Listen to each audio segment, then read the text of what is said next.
Aunty আইছে, aunty থেকে মজার মজার গল্প শুনি। আন্টি, একটু গল্প বলবা?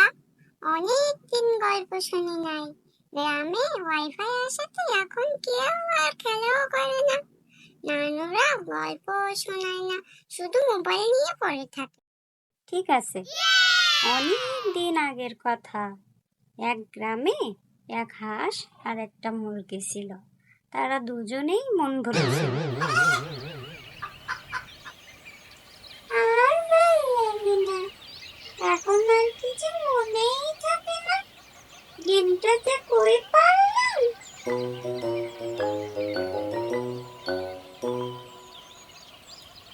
এই ঠিক দুপুরে কই যাও? এই যে ডিম খুঁজতে। ওই যে পারছি, মনেই থাকে না। মনে থাকবে কি করে? শুধু তো খাও গোড়া চাল আর পোকামাকড়। একটু বাদাম ছোলাও খেতে হয়। এই জোটে না আমার বাদাম।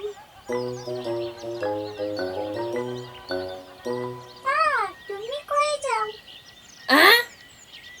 এই ডিম খুঁজতে।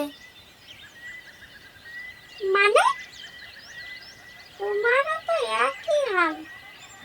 তুমি বাদাম ছোলা খাও না? হ্যাঁ, খাওয়ার জন্যই তো ভিজাই, কিন্তু কই যে রাখি এটাই মনে থাকে না।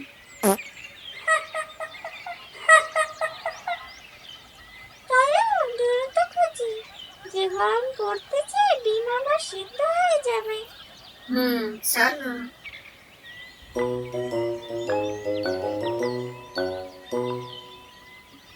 ওই যে ডিম। ইয়েস! আরে, এটা তো আমার ডিম। কই না, এটা আমার ডিম। আরে ধুর মিয়া, তোমার ডিম এত ছোট না, এটা আমার ডিম। আরে না, এটা আমার ডিম। দেশে যে খাবারের দাম, টেনশনে এমনি ছোট হয়ে গেছে। ওরে মা, এটা তো আমারও না। আপনি কত ভালো, শহরে থাকে কিন্তু অনেক